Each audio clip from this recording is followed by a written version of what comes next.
Assalamualaikum warahmatullahi wabarakatuh. Alhamdulillahirabbil alamin. Wassalatu wassalamu ala Rasulillahil karimil amin wa ala alihi tayyibin wa ashabihi al-ghurril mayamin wa man tabi'ahum bi ihsanin ila yaumiddin.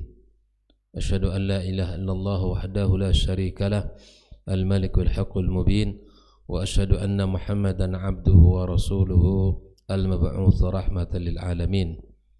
يا أيها الذين آمنوا اتقوا الله حق تقاته ولا تموتن إلا وأنتم مسلمون. أما بعد فإن أصدق الحديث كتاب الله وخير الهدى هدى محمد صلى الله عليه وسلم وشر الأمور محدثاتها وكل محدثة بدعة وكل بدعة ضلالة وكل ضلالة في النار. Kaum muslimin dan muslimat, al-musyahidin wal musyahidat rahimakumullah. Alhamdulillah kita dalam keadaan sehat walafiat. Allah berikan kemudahan kita untuk bisa duduk di rumah Allah ini setelah kita melaksanakan ibadah agung dan mulia, ibadah fardu subuh. Mudah-mudahan ibadah ini diterima Allah dan ilmu yang kita pelajari menjadi pintu-pintu kebaikan bagi kita bersama. Ucapan salawat dan salam senantiasa kita sampaikan untuk junjungan kita, kekasih kita Muhammad sallallahu alaihi wasallam. Ya, kita berharap kepada Allah mendapatkan syafaatnya nanti di hari kiamat kelak. Dan kita dikumpulkan bersama para nabiyin, was-siddiqin, was-syuhada, was-salihin. Ikhwafillah rahimani wa rahimakumullah. Kembali kita melanjutkan tentang syubhat-syubhat yang selalu dilontarkan oleh para kuburiyun, para pemuja kubur, tentang bolehnya bertawassul dengan zat Nabi alaihi salatu wassalam dan meminta kepadanya. Misal ayyaqula, seperti contoh orang mengatakan as'aluka bihaqqi Muhammadin au bijahi Muhammad wa nahwi dzalik. Aku mohon kepada engkau dengan hak Muhammad atau dengan kedudukan Muhammad atau kalimat semisalnya, dengan beberapa hadis dan riwayat. Inilah pembahasan kita pagi ini. Dalil-dalil yang mereka bawakan bolehnya bertawassul ya dengan zat Nabi Muhammad alaihi salatu wassalam dan memohon kepadanya melalui beberapa riwayat-riwayat. Kita akan baca dalil-dalil mereka, riwayat-riwayat yang menyebutkan tentang apa yang mereka katakan itu. Yang pertama, ma'ruwi an Umar radhiyallahu taala an, diriwayatkan dari Umar radhiyallahu taala anhu, qala, dia berkata, qala Rasulullah sallallahu alaihi wasallam, maka Rasulullah sallallahu alaihi wasallam bersabda. Ini dalil yang mereka pakai. Lamma iqtarafa Adam al-khati'ah, ketika Adam melanggar sebuah kesalahan, melakukan sebuah kesalahan, qala ya Rabbi, maka dia lalu berkata kepada Allah. Adam berkata kepada Allah, as'aluka bihaqqi Muhammadin, ya, as'aluka bihaqqi Muhammadin, aku mohon kepada engkau dengan hak Muhammad, ya, dengan hak Muhammad. Qala ya Rabbi, ya wahai Rabbku, aku mohon meminta kepada engkau dengan hak Muhammad, ya.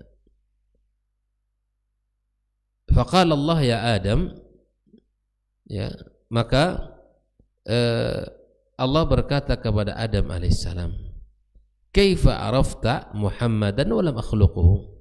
Adam meminta kepada Allah agar Allah ampunkan dosanya, meminta dengan hak siapa? Bihaqqi Muhammad. Ketika Allah menciptakan Adam, Muhammad sudah ada? Belum ya? Belum. Kan belum diciptakan Nabi Muhammad. Adam Nabi pertama. Maka Allah berkata kepada Adam, wahai Adam, kenapa kamu tahu Muhammad sementara aku belum menciptakannya? Qala ya Rabbi, maka Adam berkata, wahai Rabbku, li'annaka ya lamma khalaqtani biyadika wa nafakhta fiyya min ruhika rafa'tu ra'si fara'aitu ala qawa'imil arsy maktuban la ilaha illallah Muhammadar Rasulullah. Kata Adam alaihissalam, ketika engkau ciptakan aku dengan tanganmu, lalu engkau tiupkan ruh kepada aku angkat kepala aku, dan aku melihat di tiang-tiang arsy tertulis kalimat ya bahwa tiada ilah, ya la ilaha illallah dan Muhammad Rasulullah. Tiada ilah yang berhak disembah kecuali engkau dan Muhammad sebagai utusan Allah. Ya. Jadi Adam dah nampak tuh, katanya di tiang-tiang aras itu kalimat Muhammad Rasulullah. Fa'alimtu, kata Adam, annaka lam tudif ila nafsika illa ahabbul khalqi ilaik. Aku yakin bahwa engkau tidak akan sandingkan namamu dengan nama yang lain kecuali hamba itu engkau sukai, engkau cintai. Faqala Allah, maka Allah berkata kepada Adam, sadaqta ya Adam, engkau benar wahai Adam. Aku tidak akan sandingkan dan tambahkan nama hamba kepada namaku kecuali orang itu aku cintai. Itu engkau benar wahai Adam. Innahu la ahabbul khalqi ilayya. Sungguh Muhammad orang yang paling aku cintai. Ud'uni bihaqqihi. Oleh karena itu kata Allah kepada Adam, berdoalah kepada aku dengan haknya. Inilah syahidnya. Oleh karena itu berdoalah engkau dengan haknya Muhammad, maka sungguh aku telah ampunkan dosa-dosamu. Bukan karena Muhammad. Nah, kalau bukan karena Muhammad, aku tak akan ciptakan kamu. Nah, ini hadis ikhwatal kiramakumullah disebutkan oleh mereka. Jadi kan redaksinya saja sudah kelihatan nih, ya kan? Dari redaksinya saja sudah kelihatan. Oh, ini tentu hadisnya tidak sahih. Ya. Ikhwatul kiram rahimakumullah. Ini hadis yang pertama, kisah Adam ketika dia melakukan sebuah kesalahan lalu dia minta ampun kepada Allah. Ternyata dia minta ampun kepada Allah itu dengan hak siapa? Kedudukan siapa? Muhammad sallallahu alaihi wasallam. Nah, nanti kita akan bantah. Sekarang kita menyebutkan dulu beberapa dalil-dalil yang mereka pakai bolehnya bertawassul dengan zat Muhammad sallallahu alaihi wasallam atau dengan meminta dengan kedudukannya. Yang kedua, hadis dari Ibnu Abbas radhiyallahu taala dia berkata bahwa Yahudi Khaybar saling berperang dengan dengan suku Ghatafan. Yahudi Khaybar, ya, mereka saling bertikai dengan suku Ghatafan. Setiap kali mereka berperang, ya, dulu kan antar suku, antar kabilah, ya, dulu berperang. Mereka kalau bulan haram berhenti, tapi di bulan haram mereka kembali berperang. Nah, Yahud dari Khaybar, ya, selalu menyerang dari Ghatafan. Setiap kali bertemu maka kalahlah Yahud, orang Yahudi kalah. Lalu mereka melakukan fa'azatil yahudu bihadzal du'a. Orang Yahudi meminta perlindungan dengan doa. Doa mana? Allahumma inni as'aluka bihaqqi Muhammad an-nabiyyil amin alladzi wa'adtana an tukhrijah. Ya Allah, aku mohon kepada engkau dengan hak Muhammad yang seorang nabi dan amanah yang engkau janjikan kepada kami. Sampai pada akhir doa, fahazamu aghatafan. Nah, jadi ini dalil yang kedua mereka pakai. Bolehnya bertawassul dengan zat Nabi karena ada doa dari bangsa Yahud yang mengatakan, ya Allah, aku mohon kepada engkau dari hak Muhammad yang seorang nabi dan amanah. Nah, nanti kita akan sampaikan jawaban dari Syekh Faisal tentang hadis-hadis ini semua. Nah, yang ketiga dari hadis rawahu al-Ajurri fi syariah, ya kan, dengan isnadnya sendiri kepada dia berkata minal kalimat allati taballahu bi ala Adam alaihissalam, di antara kalimat-kalimat yang Allah terima taubatnya Adam alaihissalam adalah perkataan Allahumma inni as'aluka bihaqqi Muhammad. Jadi ternyata kata mereka, ya, bahwa doa Nabi Adam alaihissalam itu di salah satu doa yang diterima oleh Allah dikarenakan mengucapkan kalimat Allahumma inni as'aluka bihaqqi Muhammad. Ya, orang Yahud ya, mereka meminta, ya Allah, aku mohon perlindungan kepada Engkau dari haknya, kedudukannya dengan haknya Muhammad sallallahu alaihi wasallam.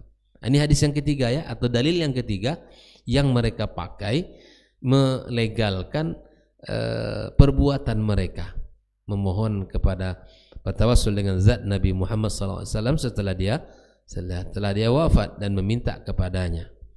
Naam, ikhwatul kiram, ya hadis yang keempat atau dalil yang keempat rawal Khatib fil Jami' an Ibni Mas'ud radhiyallahu taala an dari Ibni Mas'ud anin Nabi SAW fi du'ai hifdzil Quran. Nabi bersabda pada doa yang dibaca ketika ya doa hifdzil Quran, as'aluka bihaqqi Muhammadin nabiyyika wa rasulik. Di situ terdapat doa, ya Allah, aku mohon kepada Engkau dengan hak Muhammad nabimu dan hak rasulmu sallallahu alaihi wasallam. Nah, ini adalah beberapa dalil-dalil. Dalil yang terakhir adalah ma rawahu Tabrani di dalam doa, bab doa Ibnu Abbas radhiyallahu taala dari sahabat Nabi, di dalam doa menghafal Al-Quran dia mengatakan as'aluka bihaqqi Muhammad nabiyyika wa rasulik. Nah, ini semua ada 5 dalil yang mereka pakai di dalam melegalkan tawassul dengan zat Nabi sallallahu alaihi wasallam dan meminta serta memohon kepadanya setelah Nabi alaihi salatu wasallam wafat. Nah, dari 5 hadis ini bagaimana bantahan yang harus kita sampaikan kepada mereka, atau bagaimana jawaban yang mesti kita berikan kepada mereka? Nah, oke, kita lihat satu persatu. Yang pertama kata Syekh Faisal, in au annaha ahaditsun wahiyatun saqita la tasluh lil i'tidad wal i'tibar fadlan anil istihjaj bal la yahillu riwayatuha illa ala sabili bayani dha'fiha wa nakaratiha. Yang pertama, jawaban kita kepada mereka, semua hadis-hadis itu adalah saqitah, tak bisa dipakai, tidak bisa untuk dijadikan i'tidad wal i'tibar, pelajaran itu semua tidak bisa, apalagi dijadikan hujjah, dalil untuk diambil pelajaran. Saya tidak bisa, apalagi menjadi dalil dia. Bahkan kata Syekh Faisal, tidak boleh diriwayatkan kecuali dengan menjelaskan ya, tingkat kedhaifannya. Jadi hadis-hadis dhaif itu sebutkan sebuah motivasi, lalu disebutkan apa? Derajat hadisnya. Ini hadis apa? Agar orang tahu dan kita biasakan di saat menyampaikan lafaz hadis atau matan hadis, usahakan untuk menyampaikan hadis ini di mana didapatkan? Di Sahih Bukhari, Sahih Muslim, Sunan Ibni Majah, An-Nasa'i dan lain sebagainya. Ya, maka tidak bisa dijadikan sebagai hujjah, akan tetapi hanya bisa dijadikan sebagai penguat dari apa yang kita katakan dengan menjelaskan tingkat kedhaifannya atau tingkat kenakirahannya. Jadi kalau dismungkar ya mungkar. Jadi tidak bisa dilepaskan begitu saja. Jelaskan ke masyarakat, kepada para murid, ini kedudukan hadis ini seperti apa. Hadisnya hadis dhaif disebutkan, hadisnya hadis hasan disebutkan, hadisnya hadis sahih. Itu salah satu cara agar kita bersemangat di dalam menjaga dia dan tetap melakukan amal-amal yang ya dicintai oleh Allah Subhanahu wa taala. Nah, namun hadis-hadis yang tadi itu tidak bisa melegalkan karena hadisnya saqita, ya wahiyah, dhaifah, tidak bisa dipakai sebagai apa? Tidak bisa dipakai sebagai ihtijaj, sebagai hujjah. Namun dia bisa bisa disampaikan, namun menjelaskan apa? Tingkat. Namun dijelaskan hadis itu tapi disampaikan hadis itu tapi dijelaskan tingkat kesahihannya, ya, tingkat kelemahannya, dan tingkat kemungkarannya. Hadis itu hadis mungkar misalnya. Ini ya. Nah, yang pertama tentu hadis tadi, hadis tentang penciptaan Adam alaihissalam itu dijelaskan bahwa hadis itu adalah hadis batil. Apa? Hadis batil, enggak bisa dijadikan hujah. Fal hadisu wahin jiddan illam yakun maudu'an. Kalau tidak dia sebagai hadis yang wahid, maka dia termasuk kepada hadis yang maudhu'. Hadis apa itu? Hadis palsu. Bahwa seluruh ayat hadis-hadis yang 5 tadi itu rata-rata mengatakan ya ini adalah hadis dhaif. Hadis dhaif. Dia tidak bisa dipakai ya alasan-alasan tadi itu untuk berdoa kepada Allah, meminta dengan zatnya Muhammad sallallahu alaihi wasallam. Kisah Umar tadi ya yang menyampaikan tentang kisah taubatnya Adam, ini juga tidak benar ya. Dan para ada riwayat-riwayat yang lain yang dijadikan sebagai dalil. Taib ikhwafillah, itu bantahan pertama. Hadis-hadisnya hadis dhaif. Kalau tidak masuk kepada hadis-hadis palsu, maka dia hadisnya hadis lemah sekali. Baik. Jawaban yang kedua, dari sisi tadi di sisi perawi, sekarang dari sisi matan. Annahu yakni munkarul matan. Matannya itu sendiri sudah mungkar. Tidak diterima matannya. Jangankan rawinya, matan saja tidak diterima. Kenapa demikian? Karena apa yang dikatakan Allah kepada Adam, laula Muhammad ma khalaqtuka, kalau bukan karena Muhammad aku tidak ciptakan kamu. Ini kan versinya mereka. Wahada perkataan Allah begini kepada makhluknya ya yunaqid ma dzakarallahu fi kitabihi min annahu khalaqal khalqa li ibadati. Ini sangat bertentangan dengan apa yang mereka katakan, dengan apa yang disebutkan Nabi Muhammad sallallahu alaihi wasallam, ya bahwa matan yang mengatakan laula Muhammad laula Muhammad ma khalaqtuka. Perkataan Allah kepada Adam, kalau bukan karena Muhammad aku tidak ciptakan kamu. Apakah perkataan ini benar? Tidak. Karena perkataan ini bertentangan dengan apa yang Allah sebutkan dalam firman Az-Zariyat. Ya. Untuk apa kita diciptakan Allah? Untuk beribadah. Wa ma khalaqtul jinna wal insa illa liya'budun. Ya, bukan untuk Muhammad, ya kan? Tapi untuk ibadah kepada Allah Subhanahu wa taala. Jelas sampai di sini ya? Ini yang kedua.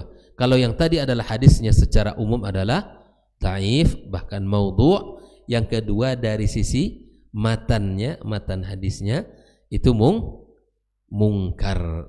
Baik. Yang ketiga bantahan kita kepada mereka adalah mimma yubayyin kadhba hadha anna Allah azza wa jalla qala fatalaqa Adam min rabbih kalimatin fataba alaihi innahu wat-tawwabur rahim.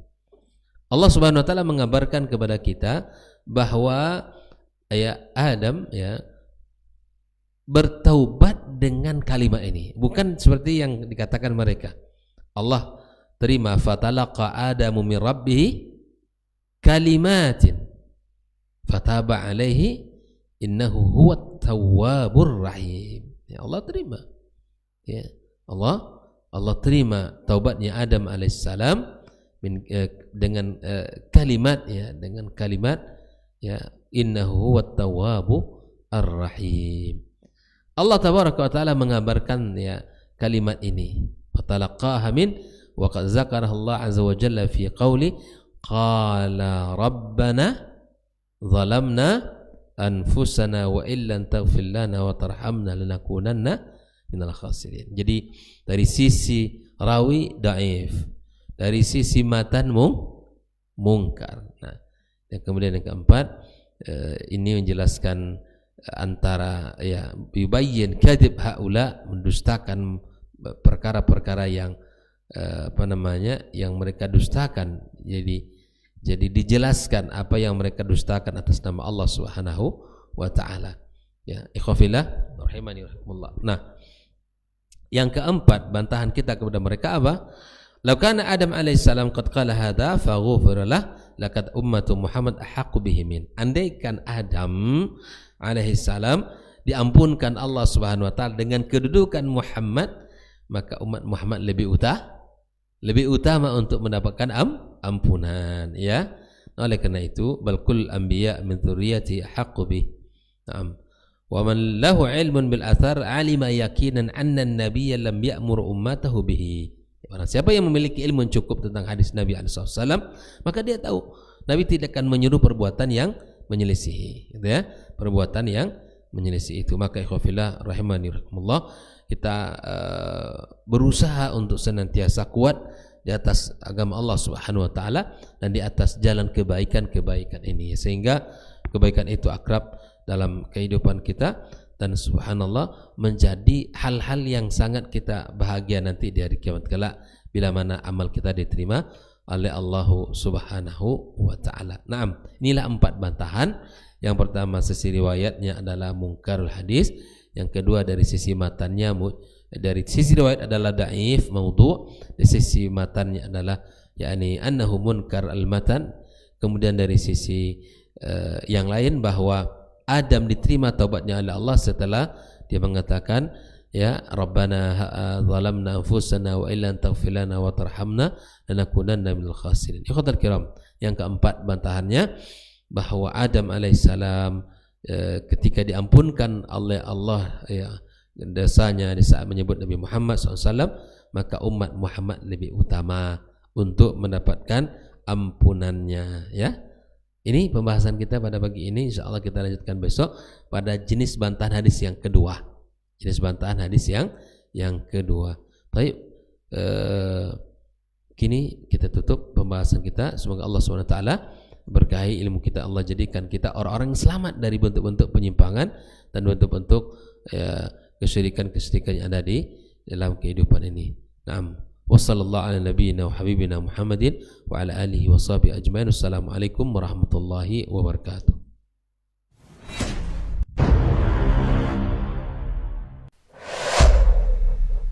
Dunia dan seisinya ini bagi Allah tak sama nilainya dengan sebelah sayap lalat.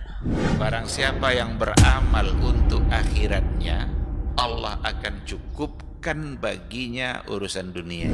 Sayati zamanun 'alan nasi as-sabiru fihim qalqabit al-jamarah. Akan ada satu masa di akhir zaman yang berpegang teguh dengan agamanya seperti orang yang sedang memegang bara